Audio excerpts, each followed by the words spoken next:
Mga katanungan sasagutin, mga alalahanin lilinawin. Ito ang programang katuwang nyo sa usaping batas, serbisyo publiko at politika, maging sa kalusugan, physical man o espiritual. Ako po si Maricel Halili, pansamantalang humahalili kay Cheryl Cosim. Sagot kita. Kami po ay napapakinggan ninyo sa 105.9 sa Mega Manila, 106.7 sa Davao, 101.9 sa Cebu, 101.5 sa Cagayan de Oro, 99.9 sa Ormoc at 107.9 sa Tacloban. Bukod po sa radyo mga kapatid, mapapanood nyo rin po kami sa True TV Channel 19. Channel 19 po yan sa Signal ha.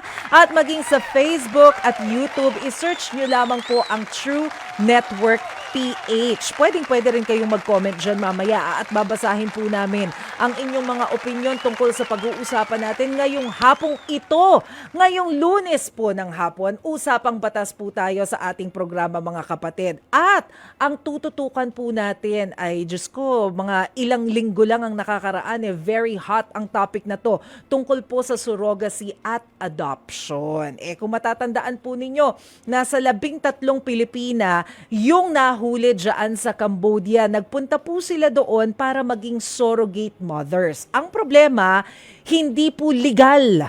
Ipinagbabawal ng batas ang surrogacy dyan po sa Cambodia. Yun ang problema dyan. Ano nga ba yung sinasabi nating surrogacy? Kapag po kasi sinasabi natin na surrogacy, di ba kung kayo familiar doon sa process ng IVF, napaka-scientific naman ang approach natin no? Di ba kapag nahihirapang magkaanak, ang isang mag-asawa, ang ginagawa nila, kung minsan sumasailalim sila sa isang scientific medical process na tinatawag natin na IVF. Kinukuha yung egg cell ng babae at yung sperm cell ng lalaki. Pag kinuha yon, pagsasamahin nila na nasa labas ng katawan. So pag nabuo na siya, yun po ay ilalagay sa katawan ng surrogate mother. So ganun yung nangyayari sa kanya. So kumbaga, kapag po sinabi natin na surrogacy, isang babae yung magdadala at manganganak ng bata para po sa ibang tao. Ganun yung nangyayari. Kumbaga, siya yung nagbubuntis para sa ibang babae, para sa ibang mag-asawa. So, yun yung nagiging issue dahil ito pong aktibidad na ito ay mahigpit po na ipinagbabawal sa Cambodia. Pero ang pananaw po ng gobyerno ng Pilipinas ay ibang-iba pagdating po dyan sa usapin ng surrogacy. Kasi kung ang Cambodia, ang pananaw dun sa mga naging surrogate mothers mga kriminal ito dahil sa violations nila doon sa kanilang batas, dito po sa Pilipinas ang pananaw natin dyan mga biktima sila ng human trafficking. 'Di ba? So after po ng ilang proseso, nabigyan din naman ng pardon o napalaya rin naman itong mga babaeng ito, nasa more or less 13, pinalaya po sila ng Cambodian government. Sa huling pagkakarinig ko, bumalik na dito sa Pilipinas yung iba no? Ang problema nga lang po, dahil nga pinalaya na sila, kailangan na nilang akuin yung responsibilidad para dun sa mga bata na ipinagbuntis nila, na ipinanganak nila.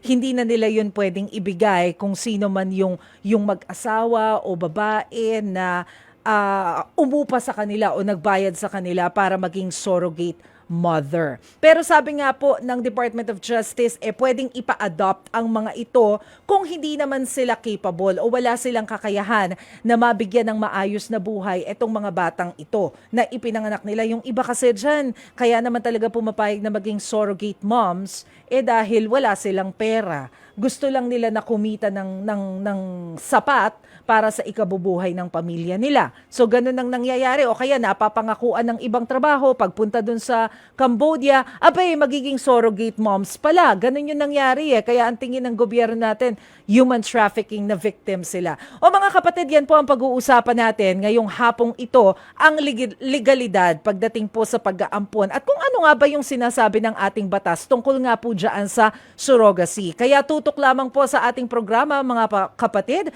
dahil sagot ko kayo sa usaping batas. Ang atin pong question of the day. Nako, pabor ka ba na gawing legal ang surrogacy? Kung meron po kayong gustong i-share, pwedeng-pwede po kayong mag-comment sa ating live stream. Pwede rin po kayong magbigay ng inyong mga katanungan. Tawag lamang po kayo sa ating tanungan hotlines sa 8689-3289 o di po kaya ay sa 8689-3290. At mamaya-maya po ibabasahin natin yung inyong mga komento tungkol sa usapin na yan. At kung kayo po merong mga katanungan tungkol po sa legalidad ng mga adoption at surrogacy, i-entertain po natin yan. Mag-message lamang po kayo o kaya tawag po kayo dito sa atin. No? So wag na natin patagalin mga kapatid. Simulan na natin ang ating talakayan. Ngayong hapong ito, makakausap po natin live via StreamYard si Attorney Paul Castillo. Siya po ay isang law expert at professor ng Far Eastern University. Attorney, happy Monday! Happy Monday, Maricel, at sa lahat ng ating makikinig. No? At bagamat January 20 na, babatiin ko pa rin kayo ng Happy New Year. Oo nga, Happy New Year! Ano pa rin naman, bagong taon pa rin naman. At saka advance, Happy Valentine's Day. O, ang aga. Happy Valentine's Advance, Happy Chinese New Year. Happy Chinese New Year. O, ang dami pa nating isa-celebrate. O, but anyway, Attorney, eto nga yung chinichika ko dun sa mga viewers and listeners natin kanina, yung tungkol sa surrogacy. Nangyari dun sa 13 Filipinas na nahuli dyan sa Cambodia. Pero mas maganda kung sa'yo na nanggaling. Ano ba yung sinasabi ng ating batas, ng batas natin dito sa Pilipinas tungkol sa surrogacy? Surrogacy kasi, siguro i-define natin ng mabuti. Ito yung pagkakarga ng bata na pwedeng sa iyo for another person, no? Or hindi naman kaya nagkakarga ka talaga ng bata, no? Yung mother or yung woman nagkakarga ng bata na hindi kanya. Dalawa kasi yan klase, Maricel, no? Meron yung yung just yung related yung baby doon sa mother, pero it will be yung bata, no, will be for someone else, or hindi naman kaya ay talagang totally unrelated through science nagkakaroon ng insemination doon sa womb ng babae. So ibig sabihin, pwede rin pala na tawaging surrogacy, kumbaga kahit na sarili mong anak yon na ipinagbubuntis, pero kumbaga naipangako mo na ibibigay mo sa iba, ganon? Yes, may ganung klaseng surrogacy, no? And yun nga, no? I'm not a medical expert, so I leave yung technicalities do sa ating mga doktor, butihing doktor, no? Pero from what I've read and seen about it, no, dito sa mga nangyari recently, ganun yung dalawang klase ng surrogacy. Now, yung sa tanong ko, Maricel, kung ano ba ang sinasabi ng batas natin tungkol sa surrogacy itself, no, as an act of pagkakarga ng bata, pagbubuntis ng bata, or yung mismong proseso ng surrogacy, ang batas natin ay tahimik sa ngayon kasi ibig sabihin wala pa tayong batas na talagang particular na gino-govern itong surrogacy. Kumbaga, kung titingnan yung Maricel, no, at sa ating pakinig at tagapakanood, may mga bill ho tayong final sa Senado at may mga ilang proposition noon, no, na para i-govern itong surrogacy or make it outright illegal or subject to certain requirements. Pero as far as I know, no, hindi ito lumusot, and hindi ko lang alam kung as of now kung merong pending sa ganon. Pero sa ngayon, kaya din medyo nagiging tricky yung usapan, Maricel, no, kasi wala talaga tayong batas na kategoryang pinamumunuan itong surrogacy. So baka because of what happened, maybe it's about time that it's revisited yung issue na yan at magkaroon ng proper legislation kung ano ba talaga dapat, no? Pero sa ngayon, tahimik ang ating batas at wala tayong particular na batas ukol sa surrogacy mismo. So ibig sabihin, Attorney, dahil wala tayong batas, pwede nating i-assume na legal ang surrogacy sa Pilipinas as of now kasi walang magpapunish, walang magpipinalize dun sa kung sino man yung maging involved dito. Well, yung actual act of surrogacy, Maricel, no, ibig sabihin yung limitahan natin siya dun sa ideya ng pagkakarga ng bata. Ako personally parang hindi ko makita kung ano yung posibleng mali sa ating mga batas sa ngayon kasi nga wala pa tayong eksaktong batas dito. Pero of course, yung mga surrounding circumstances dyan, Maricel, doon tayo nagkakaroon ng problema. Ano ang ibig sabihin nito? Halimbawa, no, ikaw ay nangako na pag nanganak ka yung bata ay automatic mong ipapangalan doon sa parang parents na napangakuan mo, no, sa future parents. Syempre, you cannot do that, no? That is a simulation of birth pag nilagay mo na iba yung magulang. Yeah. Oo. Okay. One, no?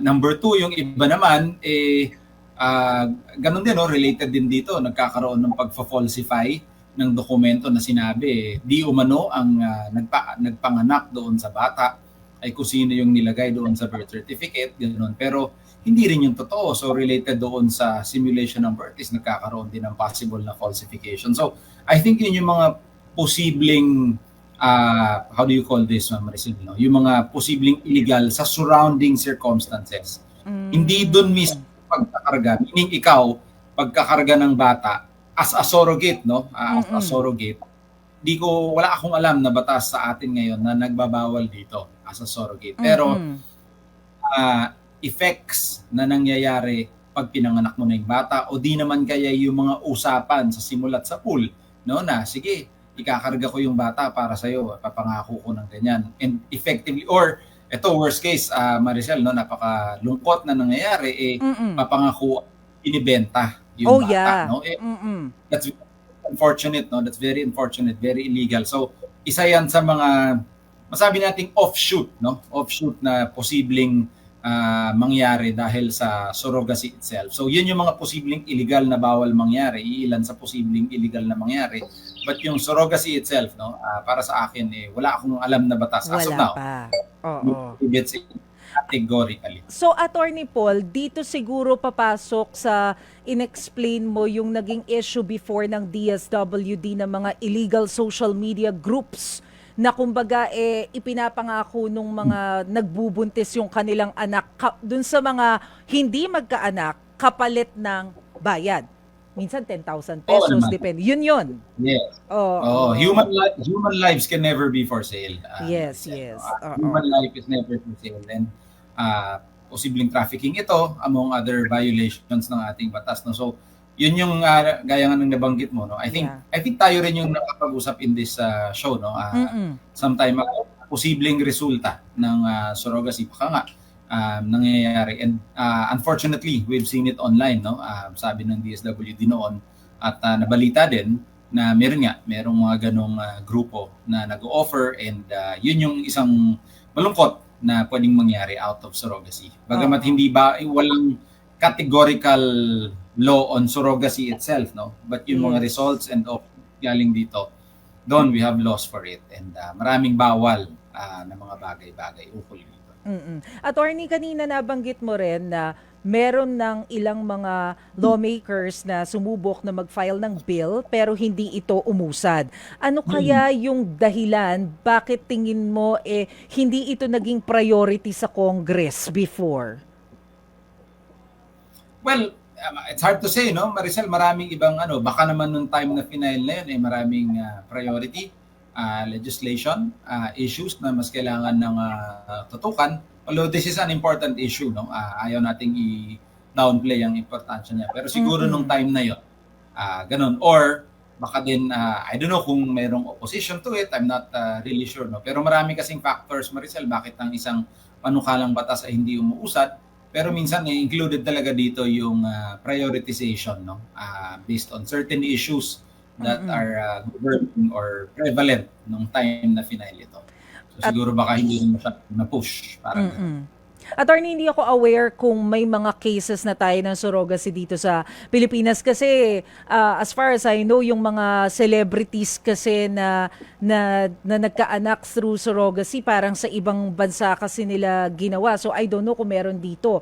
Pero since wala nga tayong batas tungkol sa surrogacy dito sa Pilipinas, paano kung halimbawa meron palang ganitong klase, sino yung dapat na ituring na legit na parents nung bata? Yung nagdalang tao o yung supposedly aampon?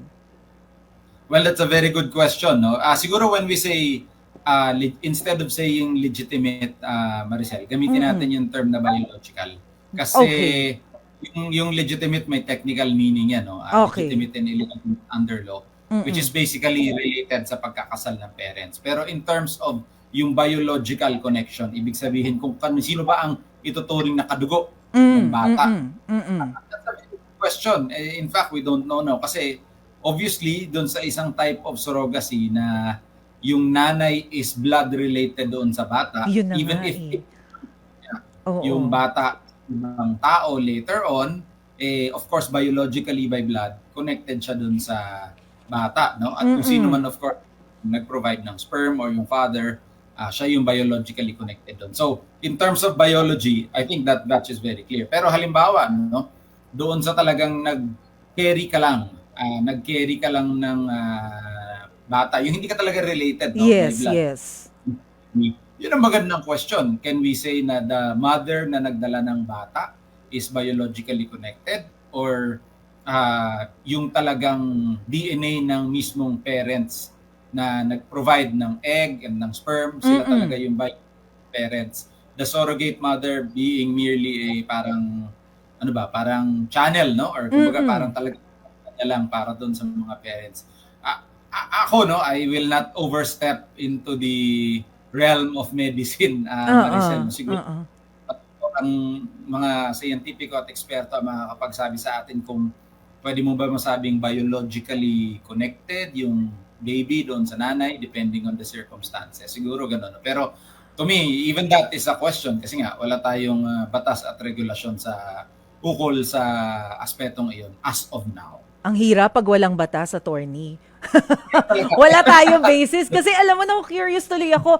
Paano kung halimbawa, ang type ng surrogacy, yun nga na hindi naman talaga niya DNA yon at galing talaga sa ibang magulang. Pero after niyang ipanganak, na-realize niya na, teka, 9 na buwan ko tong dinala. Galing to sa akin. So, Yes. iniisip ko, does it mean na pwede niyang akuin na hindi, anak niya to, pwedeng magbago yung isip niya last minute na, hindi ko to bibigay sa'yo, ako nga nagbuntis dito eh. Yes, Diba? exactly, Maricel. No? Siyempre, yung dugo na I mean yung pagkain, nutrients na dumaloy doon sa bata, no. Again, I don't wanna overstep my Mm-mm, mm-mm. legal legal know-how, no, and I submit diyan sa ating eksperto. Pero parang I would think, no, yung nutrients, yung sustento ng baby inside the mother's womb are Mm-mm. all important and connects the child in one way or another doon sa kanyang nanay. So, well, hindi ko masabi kung nanay, no, doon sa Oo nagdala nga sa eh. kanya. So, Mm-mm. tama ka, Maricel, mahirap pag walang batas. In fact, kahit nagkakaroon na tayo ng batas sometimes, as we develop, no, over time, doon natin nakikita na parang marami pang kulang yung batas, kaya din ina-amendihan yan tuloy-tuloy. So as of now, zero tayo ukol sa particular na batas sa surrogacy. So hindi natin alam. That's a very valid concern, Maricel, yung nabanggit Mm-mm. mo. Mm-mm. Sabi ng teka lang, parang 9 buwan kong dinala yung baby at I feel connected doon sa bata. Paano na yung ganong situation and ano na siya, umalis na, lumayo, no? Nowhere to be found. So hindi na rin alam ng kung saan pinanganak niya, kanya na yun. Yung mga ganong situation, no? Yes. Maganda rin tanungan mo. And even when you asked it, no, even ako ngayon napaisip ako, ano nga ba talaga ang sitwasyon pagka Diba? ganon? Oo, mahirap eh. Pero, attorney, curious din ako dun sa nangyari dun sa 13 ladies Yeah. Filipinas na pinadala dun sa Cambodia, tas biglang naging surrogate mom pala sila. Kaso, illegal doon. Dito sa atin, wala nga tayong batas. So, kapag ganun, may habol pa ba sila to also protect them legally? Because, kung ang tingin natin human trafficking, ano yung pwede nilang gawin to also protect themselves? Oo, siguro, Maricel, no, tingnan natin sa aspeto kasi ng criminal act na banggit nyo kanina na bawal ang surrogacy sa Cambodia, no? Hindi Mm-mm. ako pamilyar sa kanilang batas, but let's assume na talagang isang criminal act ang surrogacy sa kanilang bansa, no? Ang krimen kasi, Maricel, generally ito ay pinoprosecute or ito ay kumbaga nilalagay sa trial, no, doon sa lugar kung saan ito nangyari. Ibig sabihin, kung ito ay bawal sa mga batas ng Cambodia at doon nangyari yung surrogacy sa Cambodia, yung aspeto ng krimen na yon ay doon dapat nililiti sa Cambodia. Wala tayong Mm. masabi doon. Hindi natin lilitisin dito sa Pilipinas ang krimen na nangyari sa ibang bansa at defined as crime sa kanilang batas. Ganon, no? So that's the rule. Now, pagdating doon sa nasabing, kaya I think, no, kaya I think finokus doon sa trafficking because trafficking, meron tayong batas. Matagal na tayong merong batas sa human trafficking, and kasama sa trafficking, Maricel, no, ang pagpapadala ng tao abroad ng panlilinlang. Ibig sabihin, pinangakuha mo ng trabaho. May magandang trabaho dyan, nag-aantay sa'yo, kumpanya, etc. Pagdating mo, surrogacy pa lang. No? So, tas no choice, binigyan ka na ng malaking halaga, so na-deceive ka, medyo na-coerce ka na. That's clearly a case of human trafficking. So, para maproteksyonan yung kanilang sarili, Maricel, is babalik ka doon paano ba sila na-traffic mula dito sa atin. Ibig sabihin, sino dito yung mga involved, no, na kung meron man doon sa pagta-traffic sa kanila, paano man ito na-facilitate at paano sila nalinlang at naloko upang maniwala na pagpunta doon. Kasi yun ang nabasa ko yung news, no? I read some of the articles.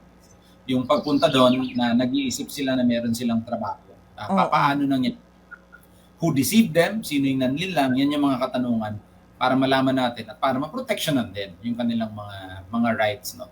Galing dito mula sa atin. Okay. Ito na lang, Attorney Paul, bago tayo mag-break. Kung halimbawa ilalatag yung ating batas ngayon tungkol sa surrogacy, ano sa tingin mo yung dapat na makasama dito sa batas? Ano yung mga dapat linawin para at least once and for all maging maayos din kung ano yung pagkakaunawa natin sa surrogacy? Well, number one siguro, Maricel, no, we have to make a decision whether we outlaw surrogacy per se or outlaw certain aspects ng surrogacy, no? Kasi admittedly Maricel, no, ang surrogacy is a science that is here, and sometimes hindi mo mapipigilan yan eh. You just have to regulate it, or in a way na nagagamit ito para sa nakabubuti. So sa akin palagay, no, siguro titignan natin kung ano ba yung mga pwedeng gawin in terms of surrogacy. Clearly, paano ang parentage, responsibility para sa bata to ensure na yung surrogate mother is cared for din, no? Kung sino man yung naging surrogate siya. And of course, meron ding ample protection na, of course, ultimately para dun sa baby, no? Ang baby naman, regardless kung sino ang magulang, Maricel, no, is not responsible for whatever happens. So, ultimately, protection para dun sa bata. Siguraduhin na pag siya ay pinanganak is, yun nga, yung ample care, pamilya, pag-iingat para sa kanya. At siguro, pwedeng kasali sa panukalang batas, no, or batas kung magkakaroon man dito, is yung sisiguraduhin natin yung kanyang status as a child, no, at kung kanino. At we will enforce responsibility dun sa surrogate parent, and of course dun din sa nagkontrata or kumuha ng services, no, ng surrogate parent to ensure yung status ng bata is amply protected. Kasi hindi niya naman, wala siya magagawa kung paano siya dumating sa mundo na ito. But that is something we, the adults, can do something about. Oo nga, no, yung custody kailangan din linawin doon. Kawawa rin yung bata no? Oh, but anyway, yes, Attorney Paul, meron kang gusto idagdag? No, go ahead. I'm okay. Hindi, Attorney Paul, sasabihin ko lang kasi mamaya, pag-usapan naman natin yung legalities, tamang proseso. Kapag halimbawa, ikaw, o kung sino man doon sa ating viewers, gustong mag-ampon ng bata, paano ba yung tamang proseso dito sa Pilipinas? So mamaya po pag-uusapan natin yung legalidad ng adoption dito sa Pilipinas. Mga kapatid, mag-comment lamang po kayo sa ating live streams, at babasahin po namin ang inyong mga komento. Pwede rin kayong tumawag sa ating tanungan hotlines 8689-3289 o di po kaya ay sa 8689-3290. Huwag po kayong bibitiw, magbabalik pa ang programang Sagot Kita.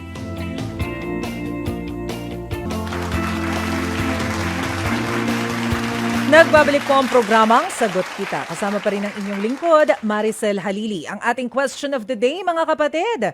Pabor ka bang gawing legal ang surrogacy dito sa Pilipinas? Message po kayo sa amin. Babasahin po namin ang inyong mga komento maya-maya lamang. Kasama pa rin po natin ngayong hapon si Attorney Paul Castillo, ang ating pong legal expert pagdating po sa usaping ito. Good afternoon ulit sa iyo, Attorney Paul. And gaya po ng nasabi natin kanina, pag-usapan naman natin yung legalidad ng pag-aampon dito sa Pilipinas. Ano ba yung sinusunod natin na legal na proseso kapag tayo mag-aampon dito sa Pilipinas? Very timely, Maricel, no, yung katanungan mo, sapagkat marami tayong recent developments, no, pagdating sa adoption. Dati ho kasi ang adoption ay dumadaan pa sa korte. Ngayon, nung 2 years ago, well, 3 years na, no? 2025 na pala. About 3 years ago, no? Naglabas ng batas ang ating Kongreso na ginagawang administratibo ang pag-aampon. Ibig sabihin, instead na kayo ay dadaan pa sa korte, ito ay naging isa ng administrative procedure o di naman kaya yung wala nang involvement yung korte is may specific agency na lang, no?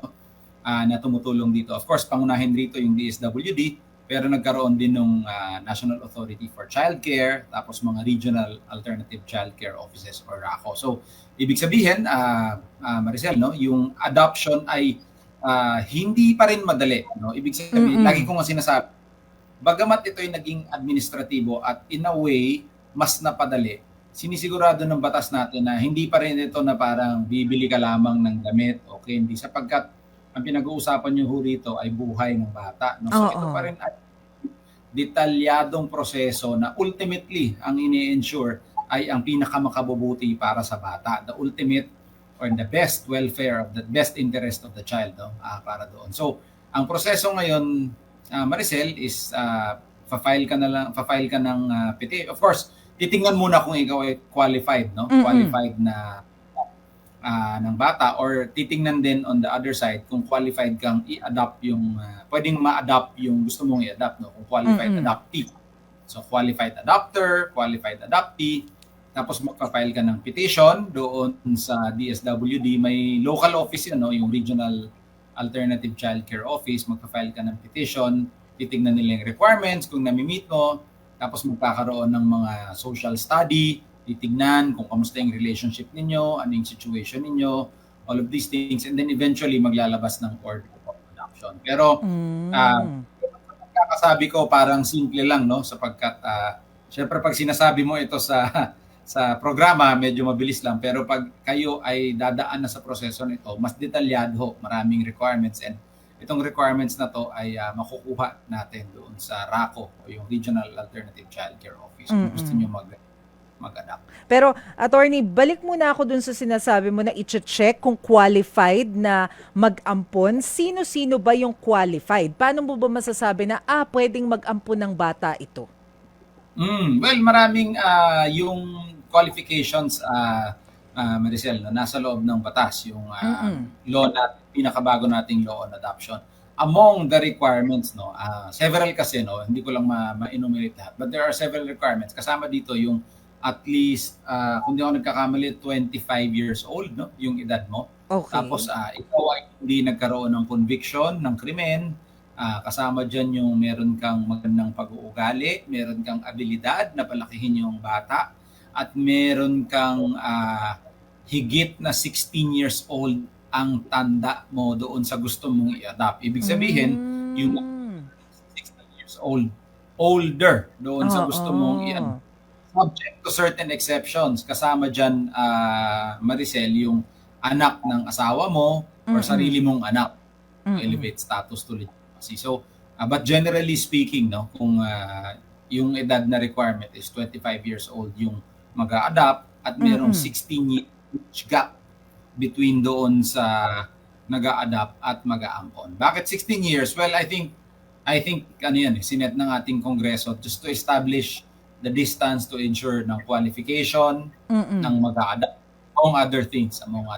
And so, yun yung importante, Maricel, na ma-meet mo yung certain requirements. Nabanggit ko na kanina, no, dapat wala kang conviction for a crime involving. Yeah. Pero, importante o requirement din ba na legally married ka para makapag-ampon? Or okay lang kahit na dalaga, binata ka, gusto mo mag-ampon? Is that allowed? Legal marriage is not required for adoption, Maricel. No? Hindi mga kasal lamang sa bawat isa ang pwedeng mag-ampon ng isang bata. No? Kasama dyan, marami kasing situations, Maricel, no? Maaaring ang isang halimbawa, very common, no, at nakakita na tayo personal, is yung isang tita, no? Isang tita ng single yung tita, walang asawa, walang partner, pero gusto niyang i-adopt yung kanyang pamangkin, no, sapagkat na pumanaw yung mga magulang ng bata. Right. So, may mga ganon. So, may mga ganong situation at hindi naman required na may asawa yung nag-a-adopt, no? Kasi gaya nga nung sabi natin na Maricel, no, ultimately ang goal ng ating batas is yung kung ano ba ang pinakanakabubuti doon sa bata. So it's Mm-mm. not necessary, it's not always the case, no, na kailangan kasal sila para doon sa nakabubuti sa bata. Ah. Sometimes meet naman yung qualifications at makakapag-provide ng good quality life yung mag-a-adapt doon sa bata. So ina-allow naman yun. Subject to review and check. Ang iniisip ko, attorney, gaano ka-importante yung financial status nung aampon? Kasi kung i-check mo yun, how will you check kung financially capable ba tong aampon na to or not? Meron ba silang required na dapat at least ganito yung income mo for a month? Meron bang ganun? No, hindi naman na I'm not familiar, Maricel, of Ah. any specific amount, no. But of course, kasama sa requirement is yung ability mo to be able to provide. Meaning, because dahil nga importante yung welfare ng bata, ayaw naman natin na pahintulutan ang pag-aampon only para makasama sa bata. What if Yes, of talagang course. hindi pala kaya, no? Hindi pala talaga kayang buhayin yung bata at baka mapasama yung bata. So of course, ganun. But hindi ho natin yan, wala hong set na metrics yan na dapat ganito yung kita mo, Mm-mm. dapat ganito katayuan mo sa buhay, no? Ang batas ho natin ay bulag sa rich or poor when it comes to adoption. Mm-mm. Except hindi siya bulag doon sa welfare ng bata. So hindi naman yan tanong kung rich or poor yung mag-a-adapt eh. Ang tanong Yeah. is kaya ba ng mag-a-adapt na buhayin yung bata within reasonable means, no? Hindi naman kailangan na sobrang marangya or mayaman. Of course, hindi rin naman pwede yung talagang walang-wala, meaning walang talagang Wala na magne-negative, makain. delikado sa buhay ng Oo. bata. Oo. Mm-mm. So ganun na yan tinitingnan, walang specific na valuation or all of that. But what's important is yung abilidad mo na mapalaki yung bata ng tama. So Okay. important siya, yung sinabi mo, financial capacity, important in the sense na may kaya mong buhayin yung bata. Pero hindi naman important na talagang ganito kalaki yung amount na meron ka or ganito yung amount na meron ka. Titingnan pa rin yan overall in relation to the welfare ng bata. Okay, so malinaw na, attorney, kung ano yung mga hinahanap natin para dun sa mga willing mag-ampon. Pero ano naman o kailan mo naman pwedeng sabihin na etong batang ito pwede tong ipaampon? Sila yung mga qualified for adoption. Yeah. Ang qualified for adoption, no, magkakaroon ng after kasi i-review Maricel, no, titingnan yung status ng bata. Obviously, pag yung bata ay may biological parents na hindi naman willing na ipa-adopt yung kanilang bata, obviously tanggal na yon. Of course, you need the consent of the biological parents. So number 1. Number 2, hindi naman ang tawag nito, yung bata is hindi siya ma-declare na legally available for adoption for a variety of reasons. What if sabihin natin na wala man yung kanyang magulang pero nasa kustodiya siya nung by law entitled sa kanyang kustodiya. So ganun yung mga mga circumstances among others, no, para malaman kung pwede talaga. But isa pa doon, kasama pa doon Maricel, is yung titingnan yung psychological and emotional status ng bata, no. Of course, kasama din yung ng prospective parents, no, tawag natin potential parents. Pero tinitingnan din yung katayuan ng bata kung nagkakaroon ba ng kanilang parang matching, no, doon sa kanilang relationship. Kaya may tinawag ako kaninang case study. Ibig sabihin, ang ating mga social workers and ako, I've worked with several social workers. They're very good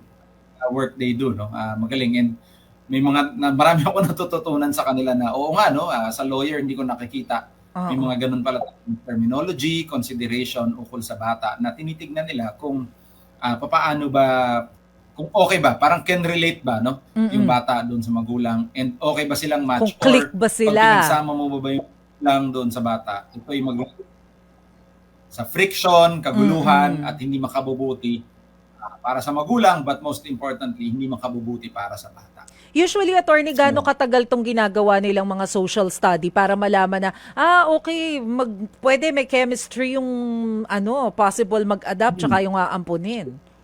Yeah, normally 6 months yung length ng study, Maricel, no.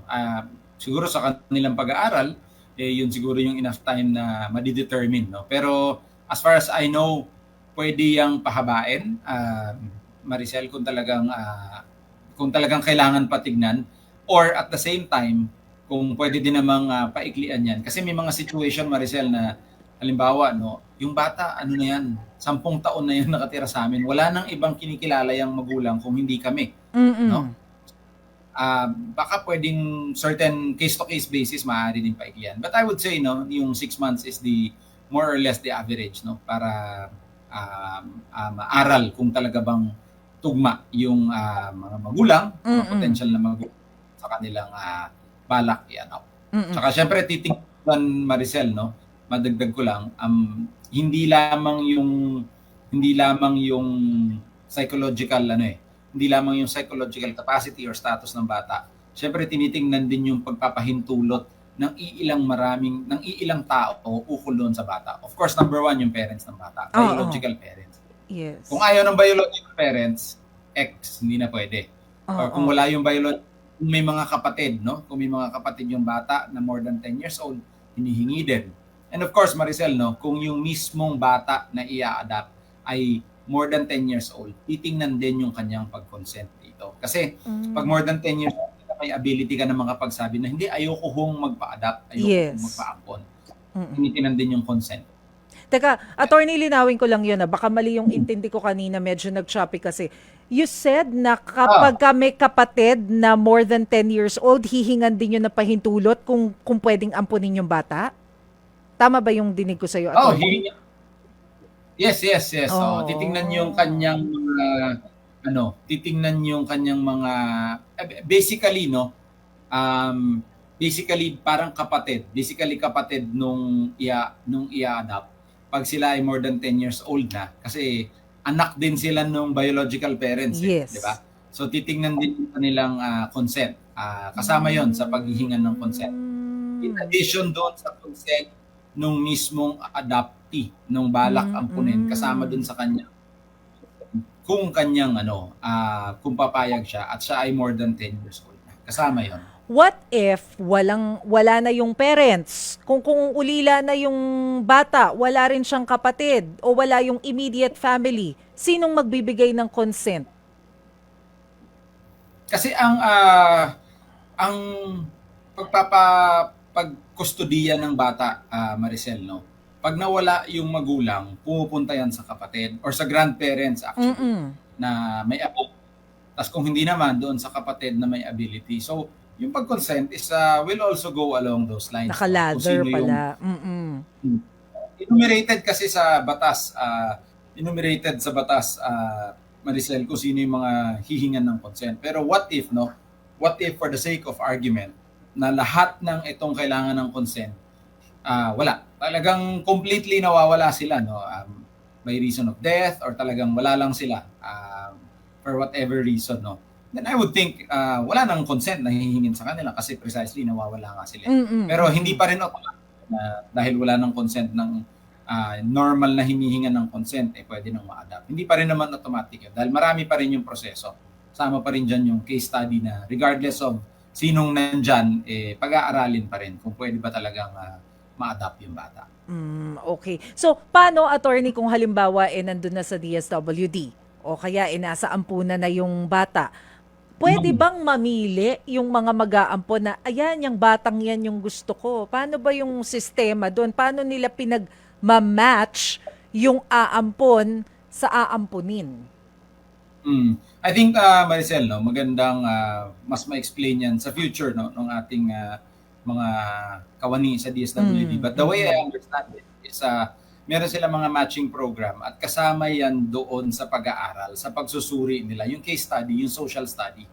Meaning to say, kaya nila na-match yan because of sa kanilang pag-aaral, fit yung bata na gustong i-adopt doon sa magulang, no, na gustong mag-adopt. Syempre, pwede kang mag-express ng desire mo, Maricel, no? Ganun ko ipuput, no? Bilang prospective parent, pwede kang mag-express ng desire mo na itong particular na bata na ito, yung gusto mong i-adopt, no? Parang, for whatever reason, minsan may mga ganun, sinasabi nila, nung nakita ko parang nahulog yung puso ko sa kanya. Yung gano'n, no? Oo. Minsan mga gano'n. But of course, hindi naman mo decision lang 'yun na gusto ko siya na 'yun. Ima-match din kayo, no?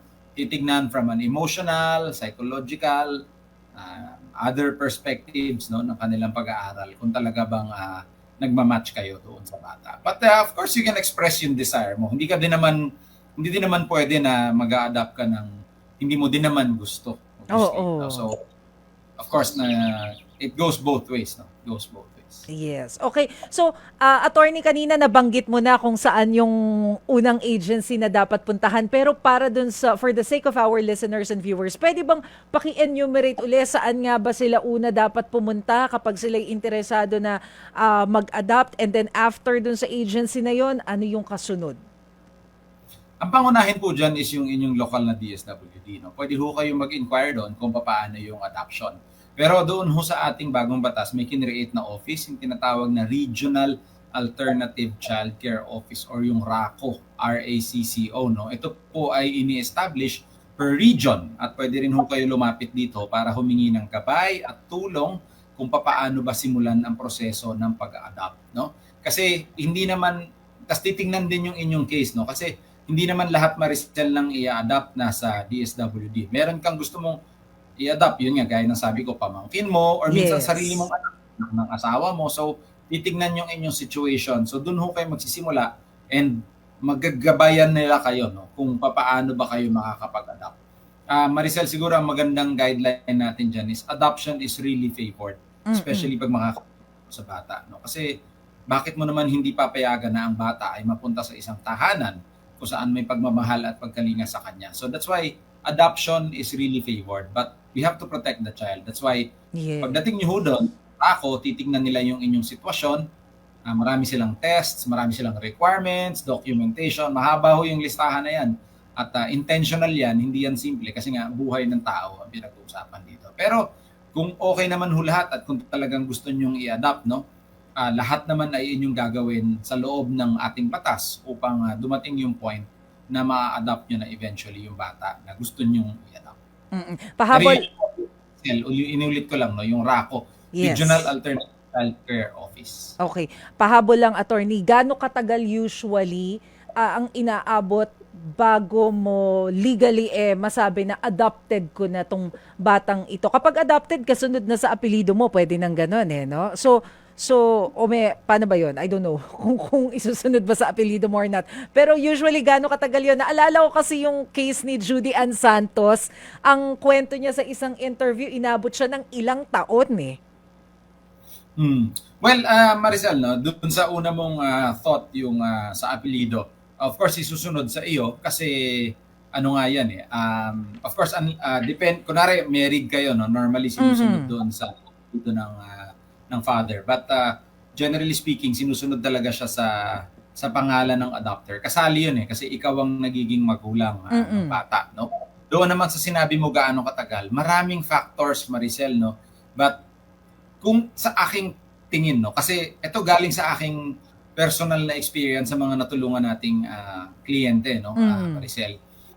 Meron kami ngayon na ongoing, I think nakaka 1 year na kami. Hindi pa kami tapos pero medyo going to the tail end. Meron din one time, close to 1 year na tapos namin. Malaking factor dyan, Maricel, is yung pagkakakumpleto ng iyong mga papeles. Kasi minsan, bigyan kita ng listahan, ito yung requirements namin para sa adoption, ito yung mga kailangan mong gawin. Ang tagal-tagal bumalik, no? Hindi ina-action. Mga ilang dokumento na kuha ngayon, kinukuha sa 2 linggo, 1 buwan. So, may mga ganun, no? I see. Lahat yun nag-play ng factor. Pero kung talaga tututukan ninyo, no? Kumbaga ikabubuhay ninyo yung ibubuhay ninyo araw-araw yung pag-adopt sa gusto niyo i-adopt. I think maybe close to a year, may 8 months, close to a year, kaya. Pero yun nga po, no? Hindi ko naman gustong sabihin na dapat gano'n. No? Marami ho talagang factors and it can be longer and it's normal. Kasi nga marami inaaral na situation dito na effects nung adoption. Okay. Sige, attorney, magbe-break lang muna tayong mabilis na mabilis. Mga kapatid, pwede pang humabol sa pag-comment sa ating live streams, ha? Huwag po kayong bibitiyo, magbabalik pa ang programang Sagot Kita. Nasa huling bahagi na po tayo ng ating programang Sagot Kita. Ako po si Maricel Halili. Ang ating question of the day, pabor ka bang gawing legal o legal ang surrogacy dito sa ating bansa? Kasama pa rin po natin sa StreamYard si Attorney Paul Castillo, ang ating pong legal expert. Attorney, baka meron kang pahabol na reminder sa ating mga viewers and listeners tungkol sa adoption and surrogacy. Maricel, I lost you about 10 seconds. So, hindi ko alam kung may sinabi. Okay, hindi, attorney, hinihingan lang kita ng additional message. Baka meron ka pang Can you hear me? reminders or gusto pang sabihin dun sa ating mga viewers and listeners tungkol sa adoption. Okay. Maricel, medyo nagbe-break Nako, connection, no? But basically, ang akin lang, no, siguro wag ho tayong ma-intimidate sa requirements ng adoption.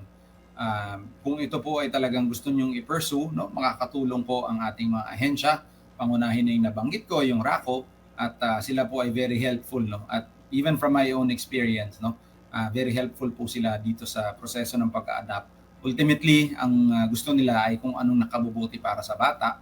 At gusto nyo rin naman ito bilang adopter, so magtulungan lang ho kayo at eventually, darating ang point na ma-adapt nyo din yung gusto ninyong i-adopt. Okay, nako, maraming salamat po sa inyong oras, Attorney Paul Castillo. Thank you. Anytime.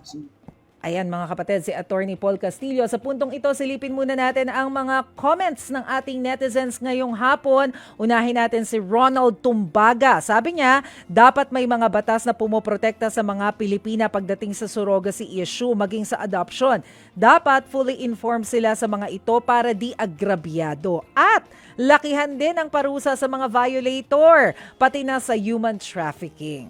Sabi naman ni Anthony Mercader Papelieras, para sa akin, iba ang batas ng tao at iba ang kautusan ng Diyos. Pag-aralan ng mabuti bago gawing legal ito at siguro ay isama sa pag-aaral ang spiritual aspect kung labag ba sa batas ng Diyos ang surrogacy. Ito naman ang komento ni Beth Carcusia. Sabi ni Beth, para sa akin, pabor ako sa surrogacy para mapunuan ang isang pamilyang walang kakayahang magdala sa sinapupunan ng isang babae. Ngunit dapat sa legal na pamamaraan.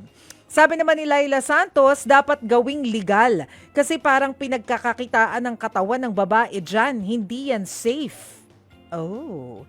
Eto naman si June Romel Javier Galion. Pabor po ako sa batas na surrogacy law para sa kababaihan, para sila ay madepensahan ng gobyerno laban sa paglabag sa rights nila. Sabi naman ni Mark Mendez, paano kung hindi mag-push through ang surrogacy? Ano ang mangyayari sa bata? Hindi po ba dapat ipagbawal na yan in the first place?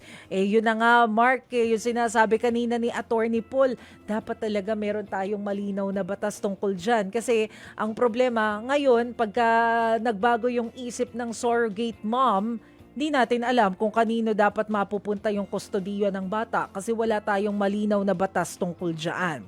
Sabi naman ni Sakura Negra Hamito, pabor po ako kasi malaking tulong sa mga taong nahihirapan manganak na sila ang magdadala ng baby nila ng 9 months. Para naman kay Jan Marquez, sa tingin ko magbibigay daan lang ang surrogacy sa mga malpractices o irresponsableng paggamit ng reproductive technologies. Mag-ampo na lang siguro kesa mag-surrogate. Si Eddie Rehuso Litada naman, pabor ako na gawing legal itong surrogacy para magkaroon naman ng pagkakataon ng mga mag-asawang gustong magkaroon ng anak pero walang kakayahang magpuntis ang babae. At eto pa, nako, active ang ating mga listeners. Si Vina de la Cruz. Sabi ni Vina, kung ako lang naman ang tatanungin, hindi ako pabor sa surrogacy kasi hindi po ba mahirap mawalay sa batang dinala mo sa iyong sinapupunan kapalit ng pera? Isa yan actually sa mga concerns, Vina. Oh, hello din and good afternoon sa ating mga suki ngayong hapon. Kay Harold Grimares, malamig na hapon sa iyo, nagpe-present si Harold. Ha? At binabati niya rin ang crew ng Durapest Termite and Pest Control. Mga taga Muntinlupa, magandang hapon sa inyo. At magandang hapon din kay Romel Maluto mula naman sa Guimaras. Uy, Guimaras sa Mango. Masarap ang mga mangga dyan, matatamis, bongga. Uy, binabati ko rin. Ito talagang si Aleni Hungko at saka si Alex Fuentes. Forever present yan. Hanggang sa STL mamaya kasama namin yan.